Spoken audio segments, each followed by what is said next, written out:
জেহের যে পান করিয়েছে না, বরং ফাতেমা জাহরার উপরে যে জুলম অত্যাচার হয়েছে, যদি তুমি তোমার পরিবারকে না জানো, তার মানে তোমরা আমাদের উপরে, নবী ও আলে নবীর উপরে জুলুম করলে। তাই ওই বড় ঘরে অত আনন্দ শান্তিতে থেকে কোনো লাভ নেই, যেখানে অনেক অর্থ আছে, টাকা আছে, পয়সা আছে, ধন সম্পদ আছে, আর মা জাহেরার জীবনই নেই, সেখানে জীবন যাপন করে কোনো লাভ নেই। তেমন জীবন যাপন করে কোনো লাভ নেই।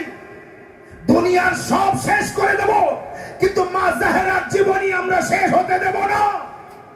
দুনিয়ার লোক যাকে গোপন করেছে সত্য ঘটনা, সেই সত্য ঘটনাকে আমরা যতক্ষণ মানুষের সামনে তুলে না ধরতে পারছি, আর ইনশাআল্লাহ ইমামে জামানা আসা পর্যন্ত আমরা তুলতেই থাকবো।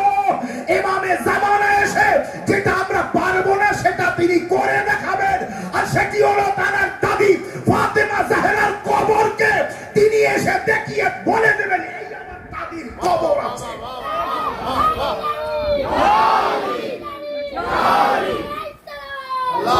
এই কারণে আমরা বেশি থেকে বেশি ফাতেমা জাহরার শাহাদাতের তারিখ পালন করতে গিয়ে এই কিছু না, খুব বড় করে অনুষ্ঠান করতে হবে। কেমন বড়? মনে করুন বাংলার কেউ বাড়িতে থাকবে না, যে যেখানে থাক ওই অনুষ্ঠানে যাবে, এবং নবীর কালমা পান্নেওয়ালা যত ফেরকা আছে প্রতিটি মানুষের মুখের সামনে ছবির মতো, নাম নেব না কিন্তু ছবির মতো তুলে ধরবো জাহেরার হত্যাকারী কার, ছবির মতো তুলে ধরবো। এটাই হবে আমাদের কাজ। তাই এই ফাতেমিয়া দিবস আমাদের ওস্তাদ, আমাদের প্রিন্সিপাল তিনি এসেছেন, তার মুখ থেকে মূল্যবান কথা আমরা শুনবো, আর তার সামনে তার প্রশংসা আমরা করতেও পারবো না, কারণ আমি সামনে কথাও বলি না। তারপরেও বসে পড়েছি মেম্বারে, তাই বলতে হচ্ছে, নতুবা আমি দাঁড়িয়ে বলতাম, আমি জানি এখনো হয়তো লেট হতে পারে, তাই বসে পড়েছিলাম। তো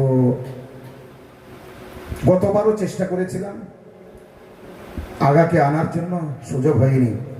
মা জাহেরা রাজি হয়েছে, এবার আগা এসেছেন, আমরা অনেক অনেক ধন্যবাদ জানাবো, শুকরিয়া আদা জানাই। এবং আমরা সকলেই দূর দূরান্ত থেকে আপনারা যারা এসেছেন আগার বক্তব্য শোনার জন্য, আসুন আমাদের সকলের সামনে বক্তব্য দিতে আসছেন হুজ্জাতুল ইসলাম ওয়াল মুসলিমিন আলী জনাব মাওলানা সৈয়দ আহমদ আলী আবি সাহেব কিবলা।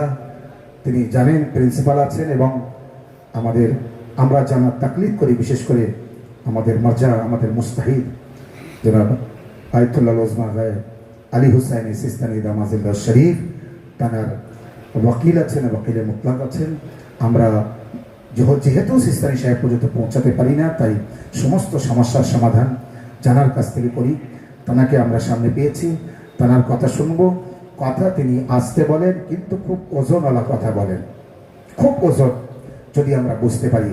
আসুন এবার মাওলানা আগাকে মানে আমাদের সকলের সামনে আসার জন্য আমি বলছি। এখানেই আমি মজলিসকে শেষ করছি, আমার বক্তব্যকে শেষ করছি। ওয়াখির দাওয়ানা আলহামদুলিল্লাহি রাব্বিল আলামিন বার মুহাম্মদ ওয়া আলি মুহাম্মদ সাল্লাল্লাহু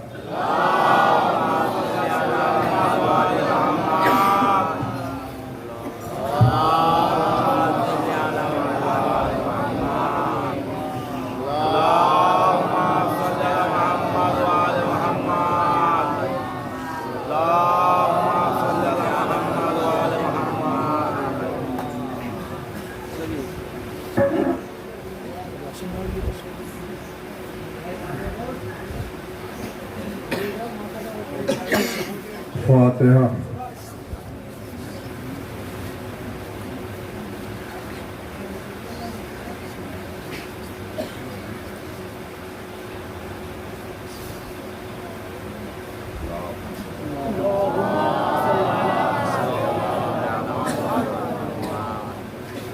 لا حول ولا قوة إلا بالله العلي العظيم. أعوذ بالله السميع العليم من الشيطان اللعين الرجيم. بسم الله الرحمن الرحيم. الحمد لله الواحد الأحد الفرد الصمد الذي لم يلد ولم يولد ولم يكن له كفوا أحد والصلاة والسلام والتحية والإكرام على البشير النذير السراج المنير الطور الطاهر الدر الفاخر العلم الظاهر المنصور المؤيد الرسول المسجد سيدنا ونبينا أبي القاسم محمد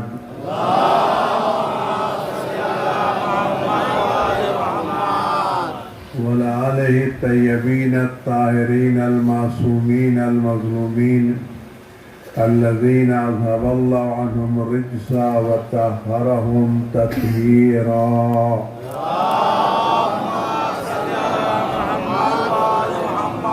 سيما على بقية الله في العالمين وخاتم أئمة المعصومين الكهف الحصين وغياث المستر المستكين ملجأ الهاربين وعصمة المعتصمين أرواحنا وأرواح العالمين لتراه بمقدمه فداه عجل الله تعالى فرجه الشريف واللعنة الدائمة الباقية على أعدائهم وقتلتهم وغاصب حقوقهم والشاكين فيهم والمنحرفين عنهم أجمعين أما بعد فقال الله الحكيم في كتابه الكريم بسم الله الرحمن الرحيم اهدنا الصراط المستقيم صراط الذين أنعمت عليهم غير المغضوب عليهم ولا الضالين صلوات على محمد وعلى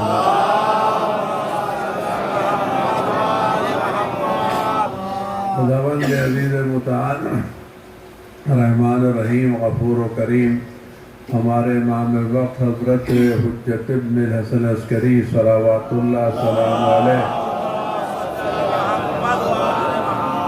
کہ ظہور پر نور میں تعجیل فرمائے حرافت بلا سر کو محفوظ رکھے اطراء کے رنج و غم و وجود مقدس سے دور فرمائے ان کے ظہور پر نور صدقے میں دنیا کو انصاف سے پر فرمائے ظلم و جور سے پاک فرمائے پرچم اسلام کو سربلند فرمائے پرچم کفر و نفاق کو سرنگو فرمائے اہل بیت اور اہل کے جانے والے جان کی جان مال جو ذاتوں کی حفاظت فرمائے اور جناب زہرا صاحب کے تعلق سے جو مجلس ان کو قبول فرمائے اور ہم سب کو دنیا میں ان کے فرزندوں کی زیارت اور مادہ قیامت ان کے فرزندوں کی شفاعت نصیب فرمائے اور یہ مجلس تمام خامیوں کوتاہیوں کے باوجود ان کے فرزند کی نظر میں شرف قبولیت حاصل کریں اور ہماری تعزیت قبول سب کے اپنے امام کی سلامتی کی دعا کرتے ہیں اور ان سے بہترین توفیقات کی درخواست کرتے ہیں اعوذ باللہ من الشیطان الرجیم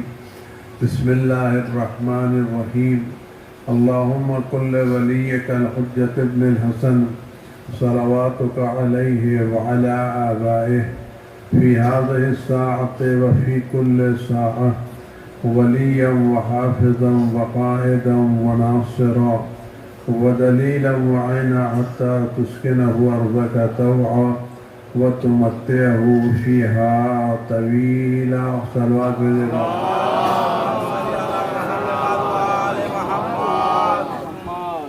آوازات کے بہت زیادہ وقت نہیں لوں گا مختصر سے وقت میں مختصر سی باتیں پیش کرنے کی سعادت حاصل کروں گا مسئلہ ہے کہ آپ لوگ تو مجھے دیکھ رہے ہیں لیکن میں آپ لوگوں کو نہیں دیکھ پا رہا ہوں زیادہ یہ ون وے ٹرافک ہے یہ ون وے ٹرافک پر دیکھیے ہم سب جتنے یہاں بیٹھے ہوئے ہیں وہ سب کے سب یہ تمنا رکھتے ہیں کہ ہم جب دنیا سے جائیں ہم سیدھے جنت میں جائیں کوئی بھی آدمی مرنے کے بعد جہنم میں نہیں جانا چاہتا ہم جتنے بھی ہیں بلکہ جتنے بھی مسلمان ہیں سب کے سب یہ چاہتے ہیں کہ ہم جب مریں تو مرنے کے بعد سیدھے ہم جنت میں جائیں تو جنت میں آدمی حسرتوں سے تو نہیں جائے گا، اور جنت میں سارے مسلمان بھی نہیں جائیں گے۔ کیوں نہیں جائیں گے؟ اس لیے کہ رسول خدا صلی اللہ علیہ وسلم کی روایت ہے کہ میرے بعد میری امت کے 73 فرقے ہوں گے۔ میرے بعد میری امت کے 73 فرقے ہوں گے۔ ان 73 فرقوں میں 72 فرقے جہنم میں جائیں گے، خالی ایک فرقہ جنت میں جائے گا۔ تو اگر یہ حدیث ہے اور حدیث صحیح ہے، اور لوگوں نے لکھا بھی کہ میرے بعد میرے امت کے 73 فرقے ہوں گے، 73 میں 72 جہنم میں جائیں گے اور ایک جنت میں جائے گا، تو جہنم میں جانے والوں کی تعداد زیادہ ہے یا جنت میں جانے والوں کی؟ تعداد زیادہ جانے والے کس کی زیادہ ہے؟ 72 زیادہ ہے یا ایک زیادہ ہے؟ جس کا مطلب ہے اکثریت جو ہے وہ حقانیت کا معیار نہیں ہے۔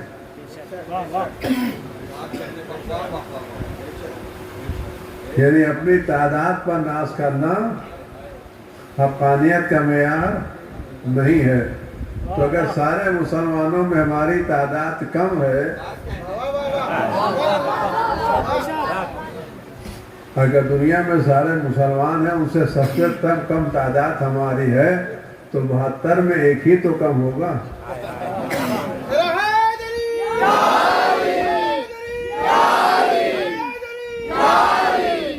ہمارا کم ہونا ہماری حقانیت کی پہچان ہے۔ آپ کثرت پر ناز کرتے ہیں، ہم قلت پر ناز کرتے ہیں۔ اور ایک بات جس میں آپ غور فرمائیں، جو بڑی اہم بات اگر آپ تک پہنچ جائے تو شاید میری سعادت ہو۔ پیغمبر اکرم حضرت محمد مصطفیٰ صلی اللہ علیہ وآلہ وسلم نے یہ نہیں فرمایا کہ میرے بعد انسان 73 فرقوں میں تقسیم ہوں گے، دنیا 73 فرقوں میں تقسیم ہوگی، لوگ 73 فرقوں میں تقسیم ہوں گے۔ فرمایا میرے بعد 77 امتی، میرے بعد میری امت 73 فرقوں میں تقسیم ہوگی۔ لوگوں کی بات نہیں ہے، انسانوں کی بات نہیں ہے، آدمیوں کی بات نہیں ہے، ان کی بات ہے جو پیغمبر کی امت ہے۔ میرے بعد میری امت 73 فرقوں میں تقسیم ہوگی، ان میں سے 72 جہنم میں جائیں گے اور ایک جنت میں جائے گا۔ سوال میرا یہ ہے کہ پیغمبر کی امت میں داخل کون ہے؟ پیغمبر نے کیا فرمایا کہ میری امت کے 73 فرقے ہوں گے، تو امت پیغمبر میں کون داخل ہے؟ یہ امت کا لفظ کس پر بولا جاتا ہے؟ آیا ان پر بولا جاتا ہے جو کلمہ نہیں پڑھتے،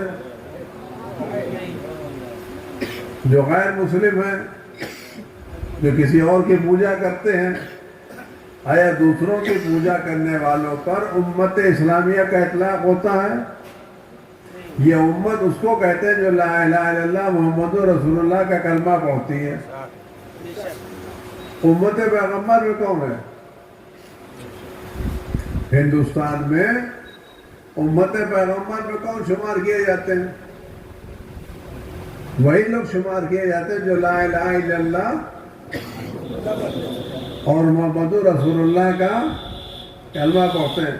جو لا الہ الا اللہ محمد رسول اللہ کا کلمہ پڑھتا ہے وہی امت پیغمبر ہے۔ تو لا الہ الا اللہ کا اور محمد رسول اللہ کا کلمہ پڑھنے والے امت پیغمبر میں ہیں، اور پیغمبر فرما رہے کہ میری امت 73 فرقوں میں تقسیم ہوگی، یعنی لا الہ الا اللہ محمد رسول اللہ پڑھنے والے 73 فرقوں میں تقسیم ہوں گے، اور ان 73 فرقوں میں 72 کے 72 جہنم میں جائیں گے۔ اس کا مطلب ہے کہ لا الہ الا اللہ محمد رسول اللہ کا کلمہ پڑھنا جنت میں جانے کی ضمانت نہیں ہے۔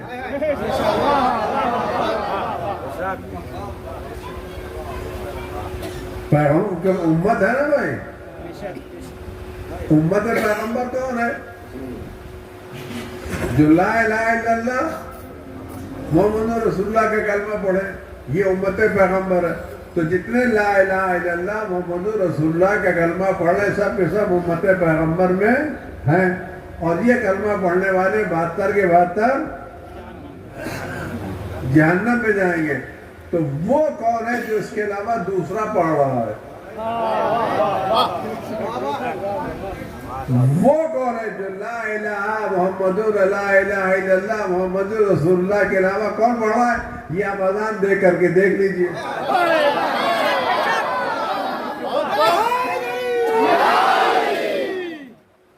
صلوات محمد علیہ وسلم.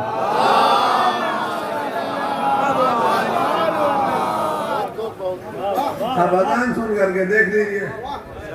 جس کی اذان محمد رسول اللہ پر ختم ہو رہی ہے وہ 72 میں شامل ہے. جس کی اللہ تک جا رہی ہے وہ 72 سے نکلا.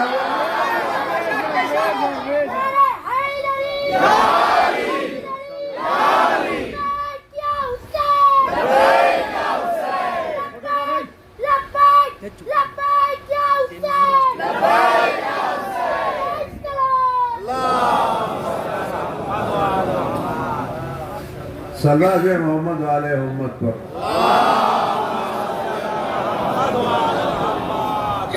تو ہماری ہر اذان ہمارے جنت میں جانے کی ضمانت. تو اب اگر ہمیں جانا ہے تو ایک وہ دعا ہے جسے سارے مسلمان واجب کی نیت سے پڑھتے ہیں اور روزانہ 10 مرتبہ پڑھتے ہیں. وہ دعا کیا ہے؟ اہدنا الصراط المستقیم. خدا ہمیں صراط مستقیم کی ہدایت کرے, یہ صراط مستقیم پر قائم رکھیں. بقیہ آیتیں جو ہیں وہ صراط مستقیم کی وضاحت ہے. صراط مستقیم ہے کیا؟ صرف بات یہاں پر نہیں ہے کہ صراط مستقیم. بقیہ آیت جو ہے وہ آگے کے 2 آیتیں وہ صراط مستقیم کی وضاحت ہیں. وہاں کیا صراط الذین, نماز پڑھتے ہیں نا, تو صراط الذین انعمت علیہم کس کا راستہ؟ جن پر انعام کیا ہے. غیر المغضوب علیہم ولا الضالین, ان لوگوں کا راستہ نہیں جس پر تیرا غضب ہے, جو گمراہ ہو گئے ہیں. تو یہاں پر 2 آدمی ہیں. ایک ان کو تلاش کرنا ہے جن پر اللہ کی نعمت ہے, اور ایک ان کو تلاش کرنا ہے جن پر اللہ کا غضب ہے. نعمتوں والوں پر چلنے پر درخواست کرنا ہے, اور مغضوب علیہم سے دور رہنے کی بات کر رہا ہے. اس کا مطلب کیا؟ جن پر نعمتیں ہیں ان سے دوستی کرنا ہے, اور جو مغضوب علیہم ہے ان سے ہمیں دشمنی کرنا ہے. تو وہ تمام لوگ جو تبرے کے قائل نہیں ہیں انہیں آدھا سورہ پڑھنا چاہیے, پورا نہیں پڑھنا چاہیے. صلوات محمد علیہ وسلم. ایک انعمت علیہم تولا ہے, غیر المغضوب علیہم ولا الضالین تبرہ ہے. تو جب خدا ہمیں خود یہ کہنے کو کہہ رہا ہے تو ہم منع کرنے والے کون ہیں؟ انعمت علیہم ہے کون؟ اور آپ یہ بھی غور کریں, اگر یہ غیر المغضوب علیہم ولا الضالین ختم ہو گئے ہوتے اور موجود نہ ہوتے تو ہمیں دعا مانگنے کی ضرورت ہی نہیں تھی. اگر ایک ہی راستہ ہوتا, دوسرا راستہ نہیں تھا, تو ہمیں تکلیف ہی کیا تھی. لیکن ہر نماز میں یہ نماز دعا مانگنا ہے, اس کا مطلب یہ راستہ ہمیشہ دونوں راستے کھلے ہوئے ہیں. اب آپ غور کریں, انعمت علیہم کون ہے اور مغضوب علیہم کون ہے؟ انعمت علیہم کو چلنا ہے, مغضوب علیہم سے دور رہنا ہے.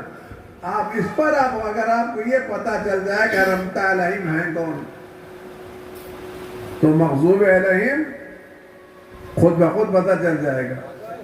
اس میں جو شخص ہے وہ جناب زہرا کی شخصیت وہ انعمت علیہم کو بھی بتاتی ہے اور مغضوب علیہم کو بھی بتا دیتی ہے۔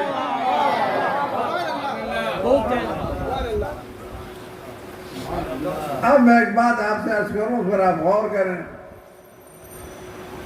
کہ سب کا تذکرہ ہوتا ہے، سارے اصحاب کا تذکرہ ہوتا ہے، اسلام کی بہت سے خواتین کا تذکرہ ہوتا ہے، یہ جناب زہرا کا تذکرہ کم کیوں ہوتا ہے؟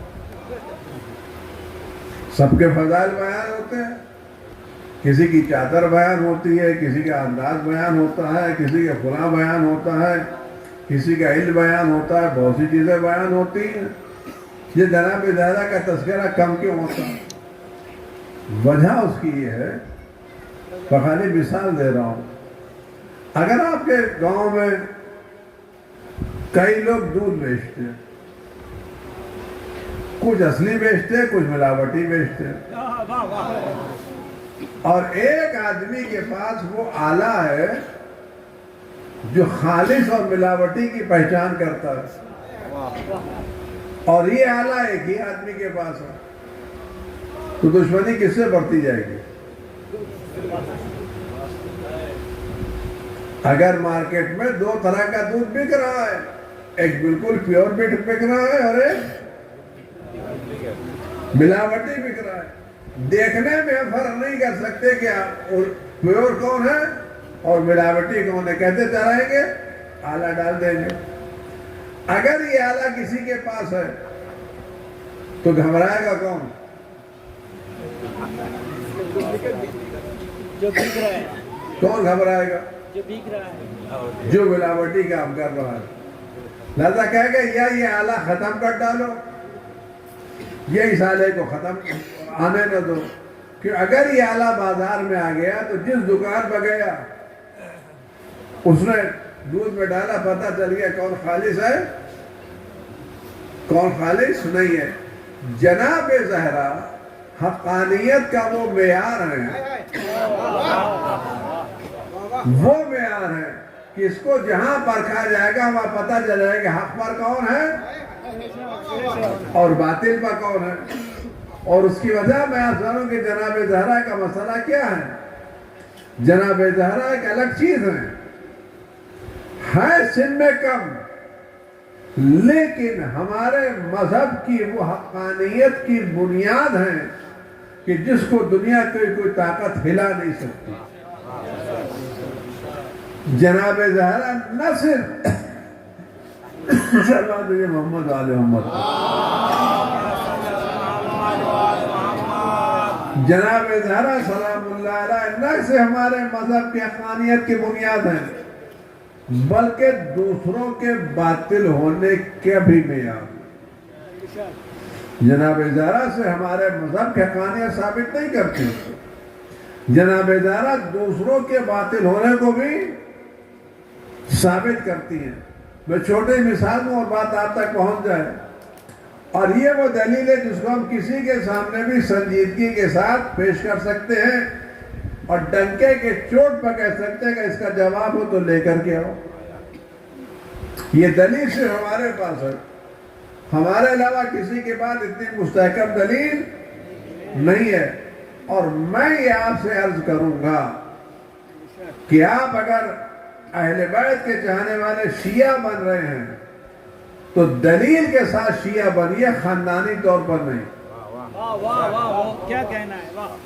اگر کوئی آپ سے پوچھے تم شیعہ کیوں ہو، ہمارا ہر بچہ دلیل دے ہم اس دلیل کے ساتھ شیعہ ہیں۔ اس بنا پر نہیں کہ ہمارے گھر پیدا ہوئے کہ شیعہ کیوں، کہ شیعہ گھر میں پیدا ہوئے۔ شیعہ کیوں کہ ماں باپ شیعہ تھے، اگر ماں باپ آپ کے شیعہ تھے یہ حقانیت ہے، تو جس کے ماں باپ شیعہ نہیں تھے وہ اپنے مذہب میں باقی ہے۔ اگر آپ کے ماں باپ ہمارے مذہب کی حقانیت کی دلیل ہے تو دوسرے کے ماں باپ حقانیت کی دلیل کیوں نہیں ہے؟ اگر ہمارے ماں باپ حقانیت کی دلیل ہے تو دوسرے کے ماں باپ بھی حقانیت کی دلیل ہے. ہمارے پاس وہ دلیل ہونا جو کسی کے پاس نہیں ہے. وہ دلیل اقرار کرنے کا یہ بات آپ تک پہنچ جائے اور میں یہ بات آپ تک پہنچا لے جاؤں تو میرے ساتھ ہے کہ صلوات بھی محمد و آل محمد پر.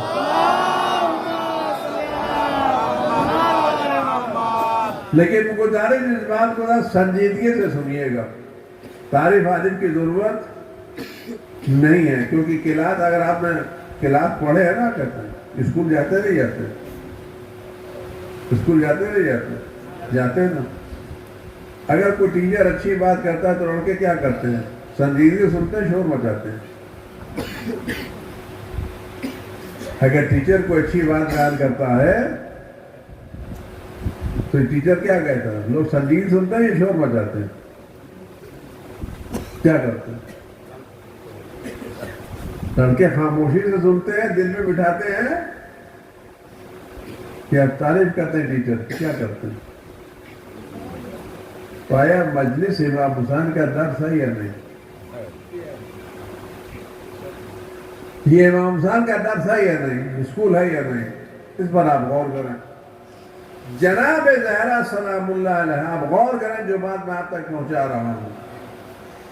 جناب زہرا سلام اللہ علیہ جنت پہ جائیں گے یا نہیں جائیں گے. جناب زہرا سلام اللہ علیہ جنت پہ جائیں گے یا نہیں جائیں گے. دنیا کا کوئی مسلمان ایسا ہے ان 73 فرقوں میں کوئی عالم کوئی محدث کوئی مفسر کوئی مورخ کوئی پڑھا لکھا ایسا ہے جو یہ جرأت کرے جناب زہرا جنت میں نہیں جائیں گے. کوئی ہے کہہ سکتا ہے کسی کے منہ میں زبان ہے جو کہ جناب زہرا جنت میں نہیں جائیں گی. جناب زہرا نہ صرف جنت میں جائیں گے بلکہ جنت کی عورتوں کی سردار ہوں گے. ان کے مقابلے پر نہ جناب مریم نہ حوا نہ خدیجہ نہ سارہ کوئی نہیں ہوگا. سب ان کی خدمت گزاری میں لگے ہوں گی اور جناب زہرا سب کی سردار ہوگی. نہ صرف جناب زہرا جنت میں جائیں گی بلکہ سب سے پہلے جنت میں جو قدم رکھے گا وہ جناب زہرا ہوگی. سب سے پہلے جنت میں جو قدم رکھے گا وہ کون وہ جناب زہرا سلام اللہ علیہ کی ذات اقدس ہوگی. سوال میرا یہ ہے کہ جناب زہرا سلام اللہ علیہ رسول خدا کی زندگی میں دنیا سے چلی گئی یا رسول خدا کی زندگی کے بعد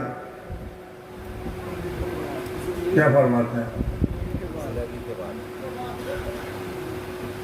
جناب زہرا کی شہادت رسول خدا کی زندگی میں ہوئی یا جناب زہرا رسول اللہ کی زندگی کے بعد دنیا سے گئی.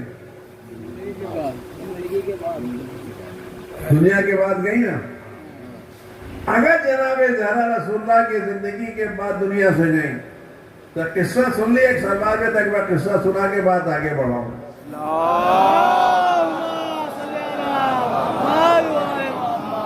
لیکن میں آپ کو نہیں دیکھ رہا ہوں لیکن آپ مجھے دیکھ رہے ہیں اور سلوات بھیجنے کے لیے میرا دیکھنا شرط نہیں ہے. اگر سلوات آخر تک آئے گی تو بات کروں گا آپ یہاں تک رہے گی تو مائک بند کر کے آپ ہی کو سناؤں گا.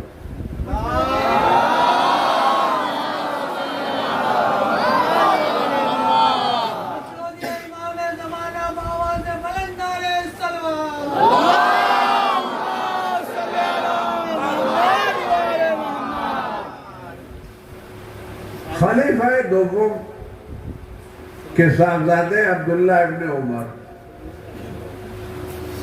خلیفہ دوم کے صاحبزادے ہیں عبداللہ ابن عمر. بڑا ان کا مان ہے بڑا ان کی جان ہے بڑی ان کی پہچان ہے اور بڑا ان کا احترام ہے دوسروں کے نزدیک. کہ بڑے باپ کے بیٹے ہیں تو سمان بڑا ہے اور بڑے محترم ہیں بڑے محترم ہیں. یہ کربلا نہیں گئے ہیں یہ احتیاط کرنے والوں میں محترم ہے, مقدس ہے اور بہت محترم ہے, بڑا نام ہے ان کا. آپ کتابوں میں پڑھیے, بڑی ان کی تعریفیں ہیں, بڑی ان کی توصیفیں ہیں, بڑے ان کے کمالات ذکر کیے گئے ہیں, بڑی چیزیں کی گئی ہیں. ٹھیک ہے, ہمیں کسی سے کیا مطلب ہے, کوئی بڑا ہوتا ہے بڑا ہو اور میں کسی کے چھوٹے ہیں, ورنہ اگر ہم چھوٹے رکھتے ہوں تو کسی سے چلے. ہمارے کیا جو خود سب سے بڑے ہیں, ہمارے جو بڑے اس کے سامنے ان کے بڑے بڑے مونے نظر آتے ہیں. ہم جن کو مانتے ہیں ان کے سامنے بڑے بڑے بھی بونے نظر آتے, تو ہم کسی کے بڑائی سے ڈرنے والے جلنے والے کون بھائی؟ آپ بڑا سمجھیے. ان کا قصہ آپ سنیے, پھر آپ اس قصے کو جناب زہرا سے جوڑیے. بنی امیہ کا ایک حاکم حجاج مدینے آتا ہے, مدینے کا گورنر بن کر. اور سے سنیں گے واقعے کو تو پتہ چلے کہ بات یہ ہے. مدینے آتا ہے بنی امیہ کا حاکم و گورنر بن کر کے. جاڑے کا زمانہ ہے, وہ دور سے آ رہا ہے, اور آتے آتے اس زمانے میں جب لوگ آتے تھے تو آج کسی گاڑیاں نہیں ہوتی تھی کہ آپ ایسی گاڑی میں بیٹھیے اور پیر پھیلا کر کے آ جائیے فرش فرش. اس زمانے میں یا لوگ اونٹ پر چل کے آتے تھے یا گھوڑے پر چل کے آتے تھے. تو اگر 4-5 دن کا سفر ہوتا تو 4-5 دن کا سفر گھوڑے پر یا اونٹ پر کرنا پڑتا تھا. اس سے لوگ تھک جاتے. تو سفر آج کی طرح کا نہیں ہوتا تھا. اگر اس کو شام سے آنا ہے یا مکے سے آنا ہے تو 2-3 دن لگتے تھے اونٹ پر اور گھوڑے پر. تو آدمی آتے آتے تھک جاتا تھا. سواری آسان نہیں ہوتی تھی. تو وہ آیا سفر سے, اور ان کو خبر ملی کہ نیا حاکم, نیا گورنر مدینے میں آ گیا. نیا حاکم, نیا گورنر مدینے میں آ گیا ہے. یہ بوڑھے ہو چکے تھے, 80-90 برس کے ہو چکے تھے, کافی بوڑھے تھے. ان کو خبر ملی کہ حاکم آ گیا ہے. تو رات کے وقت روایت کہتی, تاریخ کہتی کہ کمبل اوڑھ کر کے, یہ چادر اوڑھ کر کے, میرے خیال سے کمر جھکی ہوئی اور عصا لیے ہوئے, دھیرے دھیرے اس کے گھر پہنچے. کیا مجھے ملاقات کرنی ہے؟ اس نے کہا کہ فی الحال تو میں تھکا ہوا ہوں, صبح ملاقات کر لیجیے گا. کہہ رہے مجھے اسی وقت ملاقات کرنی ہے. کہا کہ میں تھکا ہوا ہوں, سفر سے آیا ہوں, ہمت نہیں بیٹھنے کی, کل صبح دربار میں آئیے گا, آفس میں آئیے گا, بات ہو جائے گی. کہا نہیں مجھے اسی وقت ملنا. اصرار کیا. لوگوں نے کہا کہ بھائی یہ بڑے باپ کے بڑے بیٹے ہیں, ملنے کے لیے آپ سے یہاں ان کو ابھی وقت دے دیجیے. وہ سو رہا تھا, یعنی اتنا تھک چکا تھا, اس کو بیٹھنے کی طاقت نہیں تھی. وہ بستر پر تکیہ لگائے ہوئے تخت پر سو رہا تھا. کہا آپ کیوں ملنا چاہتے ہیں اس وقت؟ جملہ یہ ہے, آپ کیوں ملنا چاہتے ہیں اس وقت؟ کہا میں اس لیے ملنا چاہتا ہوں, میں بوڑھا ہو گیا ہوں, نہیں معلوم صبح تک زندہ رہوں گا یا زندہ نہیں رہوں گا. میں چاہتا ہوں سونے سے پہلے تمہارے ہاتھ پر بیعت کر کے سوؤں, تاکہ اگر صبح مروں تو میری موت جاہلیت کی موت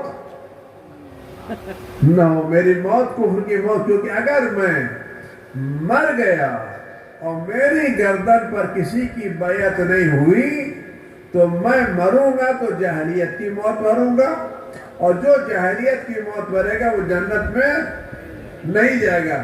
لہذا میں چاہتا ہوں کہ سونے سے پہلے تمہارے ہاتھ پر بیعت کر لوں, تاکہ اگر صبح مروں تو جاہلیت کی موت نہ مروں. یعنی اتنا وقت بھی بیعت میں نہیں ہے کہ صبح سے شام ہونا چاہیے. یعنی اگر کوئی حاکم میں وقت ہے, کوئی نمائندہ ہے, تو اس کی بیعت رات کو کر لینا چاہیے, صبح کا انتظار نہیں کرنا چاہیے. انہوں نے اصرار کیا, اس نے بلا لیا. روایت کہتے ہیں کہ اٹھا تو نہیں, کمبل یا لحاف اوڑھے ہوئے تھا, اس نے کمبل وہاں پیر سے سرکایا. کہا آپ اسی پیروں پر بیعت کر کے چلے جائیے. یہ آئے اور اس کے پیروں پر انہوں نے بیعت کی اور چلے گئے. عزیزو یاد رکھو, جو حسین کا ساتھ چھوڑ دیتا ہے اسے لوگوں کے پیروں پر گرنا پڑتا ہے۔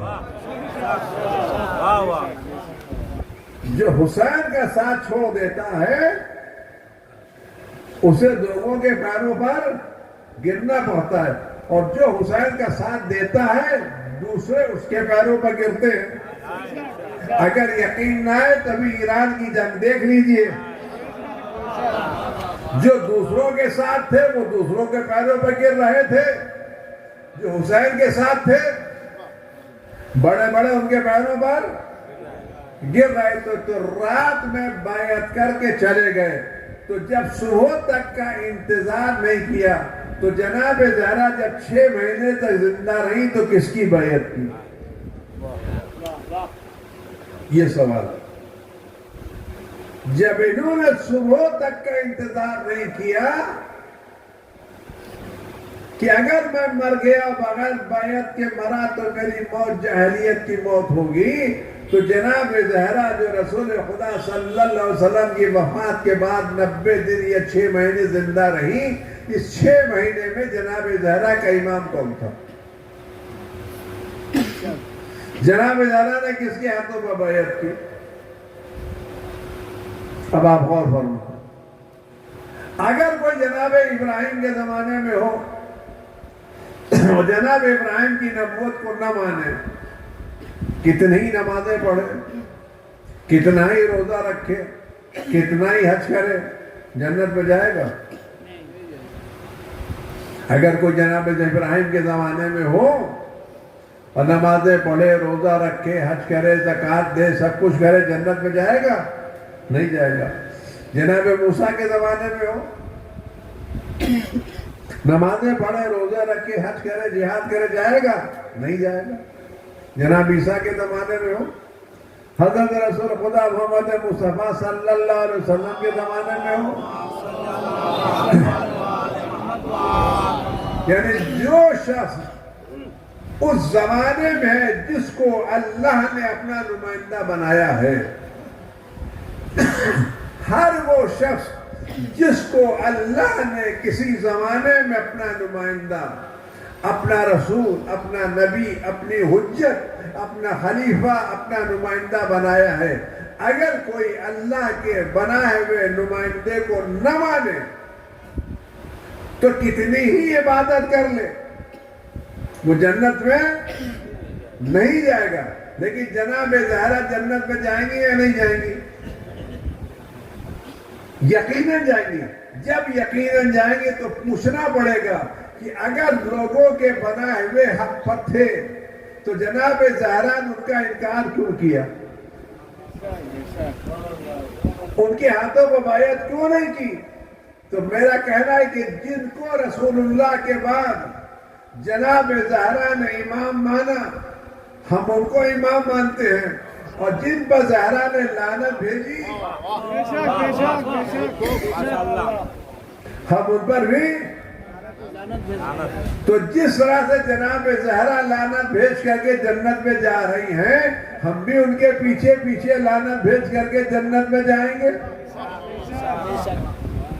جناب زہرا نے کس کو امام مانا؟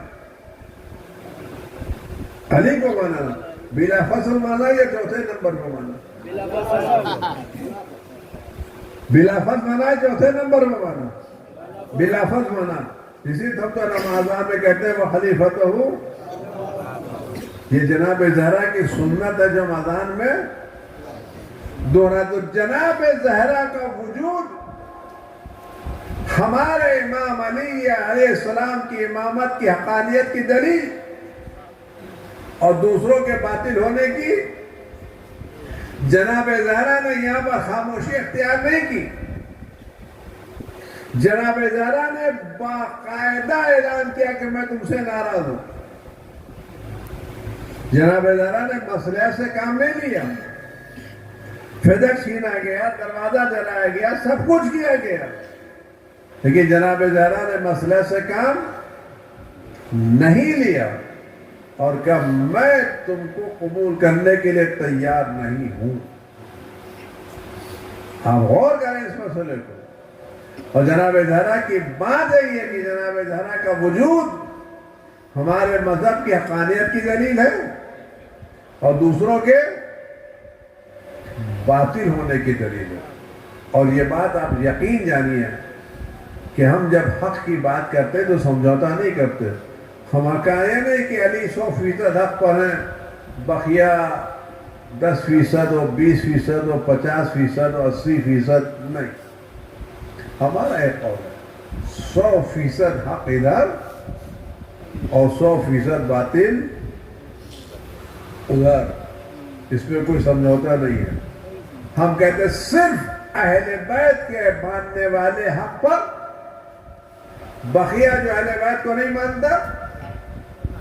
اور یہ بات آپ ذہن میں رکھیں. سلمان سے ایک نقطہ میں آپ سے خدمت کر رہا ہوں. صلی اللہ محمد علیہ وسلم.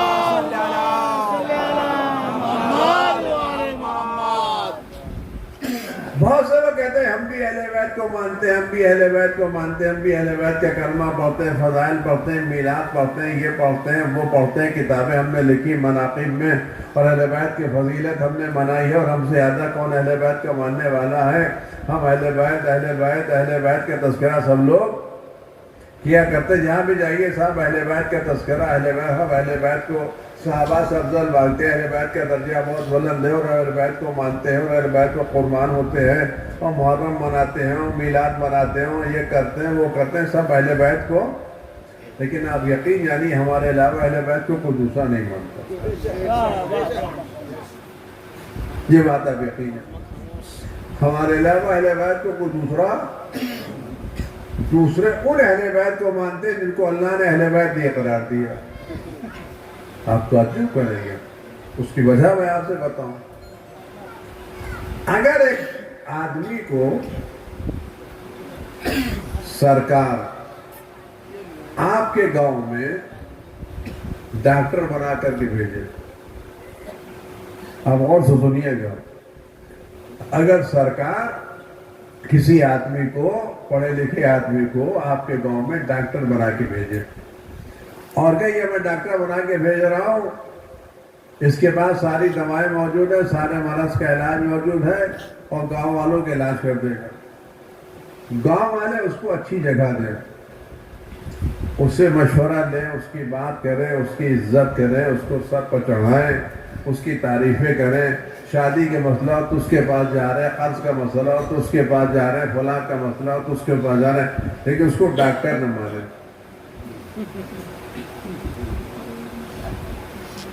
تو گاؤں والوں نے کیا مانا کہ صاحب اس سے بہتر انسان نہیں. اخلاق دیکھیے 12 بجے رات میں جائیے تو ایسا استقبال کرتے ہیں جیسے آنے 2 بجے رات ہے.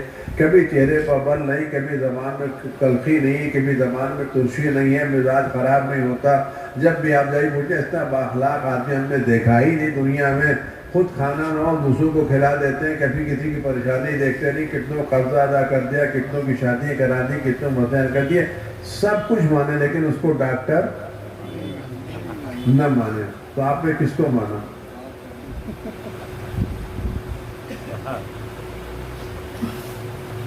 آپ نے کس کو مانا؟ گورنمنٹ نے کیا مانا ہے کہ بھیجا تھا اس کو، اور آپ اس کو ڈاکٹر نہ مانیے.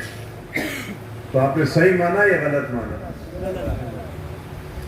اور 2-4 ایسے لوگ ہوں جو اس کو ڈاکٹر مان کے اسے دوا لیتے ہوں، تو صحیح ماننے والا کون ہے؟ صحیح ماننے والا ہے وہ لوگ ہیں جو تعریفوں پر تعریفیں کہنے اس کو ڈاکٹر ماننے کے لیے تیار نہیں ہیں، یا وہ لوگ جو تعریفیں کم کر رہے ہیں لیکن دوا اسی سے لیتے کسی دوسرے کے پاس نہیں جاتے. بیماری ہو، بخار ہو، دوا اسے کسی کے پاس نہیں جاتے. تو صحیح ماننے والا کون ہے؟ جس کو ڈاکٹر مانے یا ڈاکٹر نہ مانے؟ جو ڈاکٹر مانے اسے اس کو صحیح مانا، جو اس کو ڈاکٹر نہ مانے تو آپ سب رہے. رسول اللہ نے جب علی کو چھوڑا تو خلیفہ بنا کے چھوڑا تھا نہیں چھوڑا تھا؟ رسول اللہ نے علی کو خلیفہ بنایا تھا نہیں بنایا تھا؟ اللہ نے ولی بنایا تھا نہیں بنایا تھا؟ آپ علی کے سارے فضائل بیان کیجئے لیکن ان کو بلا فصل نہ مانیے. ہم اس علی کو ماننے کے لیے تیار ہی نہیں ہیں جو بلا فصل نہیں ہے.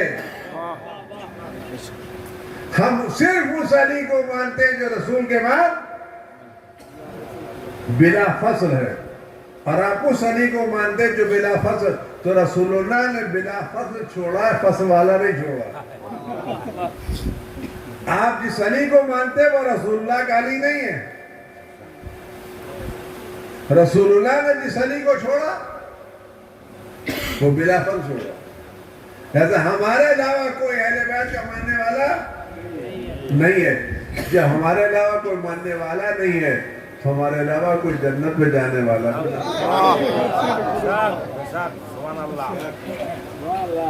بلکہ میں ایک بات اور عرض کروں، اگر آپ اس ڈاکٹر کو ڈاکٹر نہ مانیے تو آپ نے اس ڈاکٹر کی توہین کی ہے گورنمنٹ کی، سرکار کی۔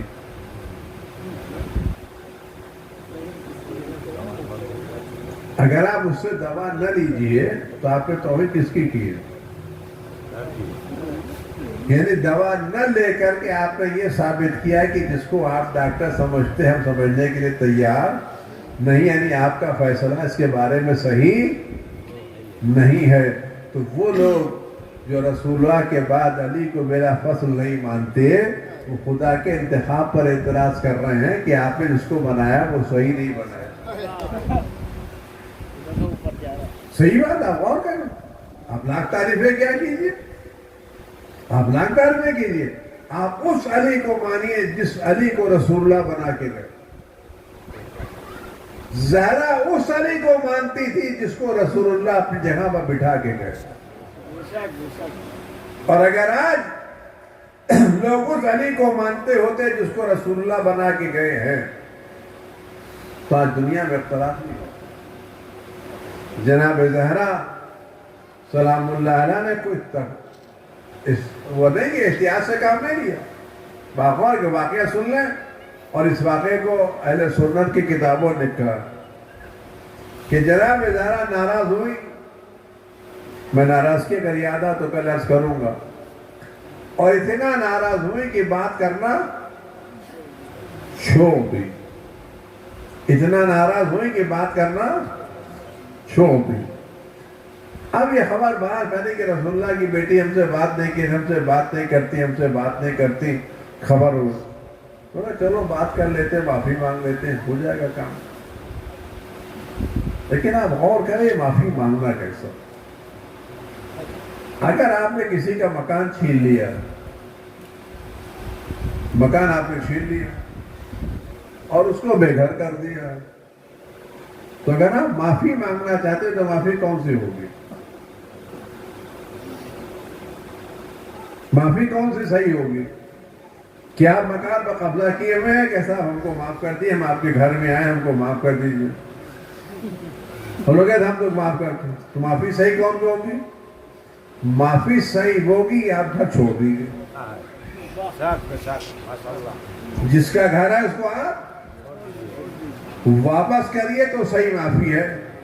لیکن اگر آپ گھر پر قبضہ جمائے بیٹھے معافی مانگ رہے ہیں تو اس کے مطلب آپ پبلک میں اپنا چہرہ صحیح کرنا چاہتے ہیں، ہم نے معافی منگا کر کے گھر کو اپنے لیے صحیح کر لیا۔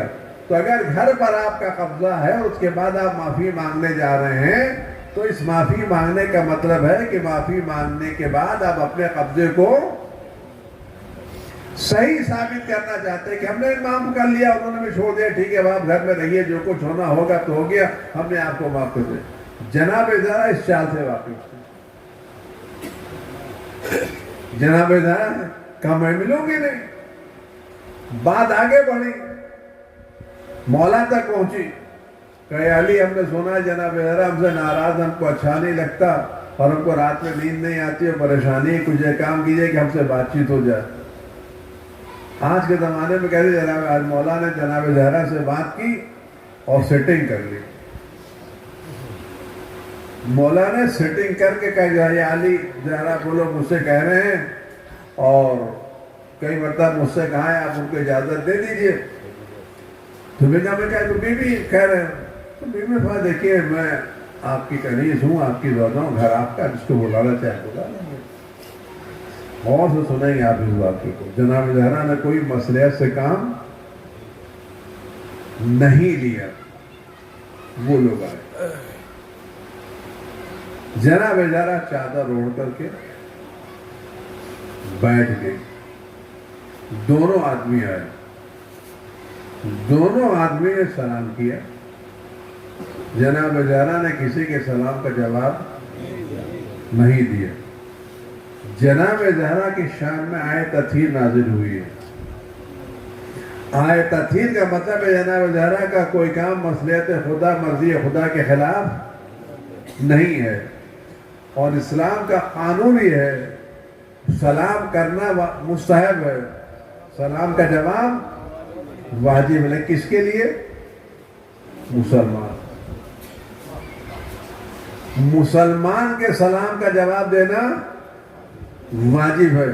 جناب زہرا نے سلام کا جواب نہ دے کر کے خاموش رہ کے بتا دیا میں تم کو. اب کیا جملہ پورا کر لیجیے. جناب زہرا معصومہ ہے. جناب زہرا کا کوئی کام خدا کی مرضی کے خلاف نہیں ہو سکتا. تو جب سے جناب زہرا نے سلام کرنا بند کیا ہے ہم نے بھی رضی اللہ کہنا چھوڑ دیا. جن کو جناب زہرا سلام کے لائق نہیں سمجھتی ہم اس کو رضی اللہ کہنا ہے کیوں سمجھیں؟ جناب زہرا کا سلام کا جواب دے دینا سلام دے. نہ صرف جناب زہرا نے سلام کا جواب دے دیا بلکہ منہ موڑ کر کے بیٹھ گئی.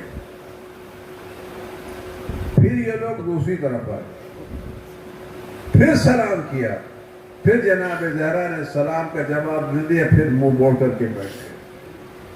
پھر تیسری طرف آئے, پھر سلام کیا, پھر جناب زہرا نے سلام کا جواب نہیں دیا, پھر منہ موڑ کے بیٹھ گئی. اور اسی منہ موڑے فرمایا میں تم دونوں کو اللہ کو گواہ بنا کر کے یہ سوال کرتی ہوں کیا تم لوگوں نے میرے جواب رسول اللہ سے حدیث سنی یا نہیں سنی؟ کیا فرمائے کہ فاطمہ میرا ٹکڑا ہے, جس نے اس کو اذیت دی اس نے مجھ کو اذیت دی, جس نے اس کو ناراض کیا اس نے مجھ کو ناراض کیا. کیا تم لوگوں نے یہ حدیث رسول اللہ سے سنی یا نہیں سنی؟ کیا سنی؟ کہ میں خدا کو گواہ قرار دے کے کہتی ہوں تم لوگوں نے مجھ کو ناراض کیا, مجھ کو خوش نہیں کیا ہے, اور میں ہر نماز کے بعد تم پر لعنت کروں گی. یہ وضاحت کون کرے گا؟ یہ وضاحت کیوں کرے گا؟ یہ جناب زہرا کی وضاحت. اور جس سے زہرا نے منہ موڑ لیا ہم اس کو منہ لگانے کے لیے تیار نہیں. جس سے زہرا نے منہ موڑا ہم اس کو منہ لگانے کے لیے تیار نہیں ہیں, کیونکہ زہرا ہمارے مذہب کی حقانیت کی دلیل ہے. اور یہ مجلسیں یا ایام یا عزاداری یا یقین جانیے جناب زہرا کے فضائل کی چیزیں جتنا ہو سکے اس کو برپا کیجیے.